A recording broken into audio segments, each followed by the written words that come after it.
Ouais, ben, il y a un bug d'importance là, du côté de Luminar, que ce soit Luminar 3 ou encore Luminar 4. Il y a un bug d'importance et qui porte à ce moment-là sur la perte de vos données EXIF lorsque vous utilisez Luminar à titre de plugin dans Lightroom. On va perdre des données, mais par contre, je vais vous montrer le phénomène si vous ne l'avez pas déjà constaté. Je vais vous montrer le phénomène et également les solutions qui peuvent exister à ce moment-là pour récupérer les données ou encore manœuvrer afin de minimiser les inconvénients qu'on a avec ce bug-là dans Luminar et c'est ce qu'on examine aujourd'hui. Bonjour, mon nom est Louis Lavoie, je suis l'auteur du blog fairedelaBellePhoto.com, un blog qui s'applique tout comme cette chaîne-ci à partager avec vous des trucs, des conseils, des astuces de même que des découvertes afin que vous puissiez progresser dans votre cheminement photo. Si vous aimez des vidéos comme celle-ci, n'hésitez donc pas à cliquer sur j'aime et à vous abonner à ma chaîne et je vous invite également à découvrir ma playlist qui porte sur la retouche photo. Ce que je vais aborder avec vous, c'est un bug qui survient donc lorsqu'on utilise Luminar à titre de plugin dans Lightroom. Ce que je vais vous présenter, je vais vous présenter le bug en tant que tel, mais évidemment, je vais vous présenter des options ou des solutions à ce moment-là pour minimiser les inconvénients. Mais c'est drôlement, c'est peu sympathique à ce moment-là, ce qui survient. Alors, je parle ici des données EXIF. Qu'est-ce que c'est les données EXIF? Ben, c'est les données qu'on retrouve juste ici dans Lightroom. En fait, c'est les données qui sont stockées lorsque vous prenez votre photo. Alors, les données EXIF, c'est quelle est l'ouverture que vous avez utilisée, quelle a été la vitesse, la durée d'exposition, quel était le type de boîtier que vous avez utilisé, l'objectif, l'ouverture, etc., etc. Mais c'est également quelque chose qui est assez important. Parce qu'à ce moment-là, ça vient indiquer à quelle date vous avez pris la photo et à quelle heure également. Et évidemment, quel est le nom du fichier en question.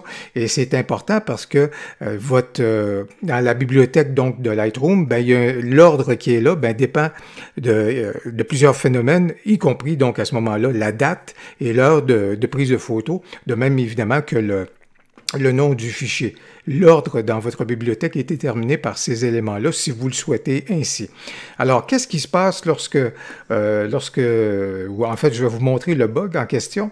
Alors, dans ce cas ici, je prends cette photo-ci, et pour les besoins de la cause, je vais lui donner un 5 étoiles, puis même, je vais lui dire à ce moment-là que au niveau du libellé de couleur, tiens, c'est un rouge parce que, admettons, dans les photos que je conserve à ce moment-là, les rouges sont celles qui font partie de mes meilleures photos, admettons. Donc, au niveau de mon catalogage dans Lightroom, j'ai donc les données que je vous ai montrées juste ici à la droite au sujet de ma capture de photos, etc. Puis, j'ai aussi mes données de catalogage. Alors, je vais envoyer la photo en direction donc de Luminar et je vais lui dire que je veux modifier ça. Et je vais passer par ce chemin ici, donc sous photo, modifier dans, et là j'envoie ça dans Luminar. Alors là, et je viens lui dire, ben, je veux que ce soit modifié avec les corrections que j'ai apportées dans Lightroom. Alors, à ce moment-là, on va regarder ces trucs-là, modifier. Donc, Lightroom va créer un nouveau fichier à ce moment-là, qui va être un fichier TIFF. Et si je ne vais pas dans Luminar du tout, je ne vais pas du tout aller dans Luminar, mais si vous regardez dans le bas juste ici, le fichier qui a été créé, donc, a repris les étoiles, a repris la couleur que j'ai indiquée, et je vais revenir dans Lightroom, encore là, juste ici, et ceci ici, c'est mon fichier TIFF, comme vous pouvez voir, et dans mon fichier TIFF, ben, à ce moment-là, il y a également conservé les mots-clés. Alors, tout ça est tout à fait correct. Alors, le nouveau fichier qui a été créé reprend toutes les informations telles que telles. Ça, c'est très, très bien. Je m'en vais dans Luminar et je vais juste faire n'importe quoi. Admettons, tiens, je vais complètement sous-exposer la photo. Je vais la sous-exposer complètement. Je vais l'amener là juste pour que vous puissiez voir à ce moment-là la distinction lorsque je vais ramener celle-ci dans Lightroom. Alors, comme c'est là, je l'ai sous-exposé. C'est vraiment n'importe quoi que j'ai fait là. Tout simplement que ce soit visible pour vous, que le fichier qu'on va retrouver dans Lightroom est effectivement celui que j'ai envoyé donc dans Luminar. Alors, vous retrouvez donc ici à ce moment-là, ça c'est ma photo d'origine, c'était mon fichier RAW, et ça ici c'est ma photo qui est là. Vous le voyez bien. Qu'est-ce qui s'est passé? J'ai complètement perdu mes couleurs. Mes étoiles, je ne les ai plus. Et si je me tourne à ce moment-là vers les données EXIF qui est là, ben, ma photo, à ce moment-là, elle n'a plus du tout la même date. Regardez, la date de capture est rendue la date d'aujourd'hui. Je suis en train d'enregistrer le 6 octobre, donc ma date de capture n'est plus la bonne date. Ici également, le dossier reste toujours correct, mais au niveau de ma date de capture, ça ne fonctionne pas. Et la date et l'heure de capture, ben, c'est l'heure que je viens juste de créer à ce moment-là, le fameux fichier en question. Alors ça ne fonctionne pas du tout. J'aurais dû vous montrer tout à l'heure, juste avant de l'envoyer dans Lightroom, dans Luminar, ou en fait de faire mes corrections dans Luminar, vous auriez vu que la date de capture était restée bel et bien à ce moment-là, la date d'origine. Alors manifestement, il y a quelque chose qui se passe dans Luminar qui vient écraser les données EXIF que j'ai au sujet de la date de capture et de l'heure de capture, et il ne conserve évidemment pas les instructions de Lightroom quand je l'ai envoyé. Alors, on a un problème à ce sujet-là. Il y a un correctif. À ce stade-ci, il y a un correctif qu'on est capable de faire pour lui dire « Hey, je veux retrouver absolument mes données d'origine » par rapport à ma date de capture. Si vous êtes content du traitement que vous avez fait dans Luminar, si vous voulez les retrouver, le correctif que vous pouvez faire, c'est vous cliquez sur le bouton droit de votre souris, vous allez aller dans Métadonnées et vous allez lui dire « Hey, je veux que tu reprennes et que tu retrouves les métadonnées d'origine. » Donc, on va dire « Lire les métadonnées depuis le fichier. » Alors, à ce moment-là, si on clique là-dessus, ça va nous ramener. Et c'est ce que je vais faire maintenant, lire les métadonnées depuis le fichier sélectionné. Je vais lui dire oui. Alors, si je reviens à ce moment-là, juste ici, vous voyez déjà ma photo, elle a complètement bougé dans l'ordre des photos. Parce que si vous retrouvez qu'à un moment donné, vos images dans Luminar, vos photos de Luminar, se promènent allègrement dans votre bibliothèque et dans le répertoire en question, ben la source du problème, elle est liée à cet élément-là. Juste du fait que je lui ai dit « Hey, je veux retrouver mes données d'origine. Regardez, je suis encore sur la bonne photo, juste ici. Ça, c'est mon fichier qui a été créé pour l'envoyer dans Luminar. Et là, si je regarde la date de capture, c'est redevenu le 8 août et l'heure est la bonne. » Alors, et à titre de comparaison, je reviens ici dans mon fichier RAW d'origine. C'était le 8 août et voici mon heure. Et le fichier qui a été créé pour l'envoyer dans Luminar, ben, c'est la bonne date et c'est la bonne heure. Alors, comme je vous ai dit, en cliquant sur le bouton droit, en allant dans Métadonnées, je suis dans Lightroom, et lire les métadonnées depuis le fichier, ça vous permet de retrouver à ce moment-là vos données, les bonnes données à ce moment-là. Voilà donc un correctif qu'on est capable de faire. C'est embêtant, on ne devrait pas avoir à faire ça, mais au moins ici, on a une solution, mais j'en ai une autre à vous proposer.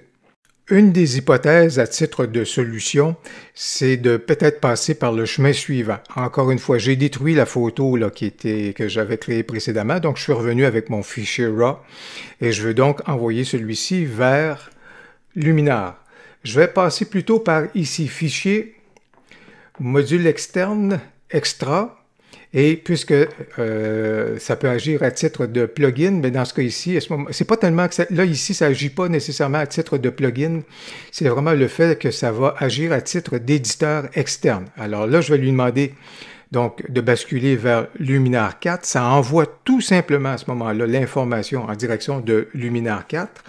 Ce que je vais faire comme retouche, autant je suis allé du côté de la sous-exposition pour la première photo. Dans ce cas-ci, je vais aller vers la surexposition. Comme ça, vous allez pouvoir voir qu'il n'y a pas de confusion possible. De toute façon, j'ai détruit le fichier précédent. Ici, dans ce cas-ci, vous voyez également côté performance, vous l'avez en temps réel, là, de la façon que ça chemine sur mon poste de travail.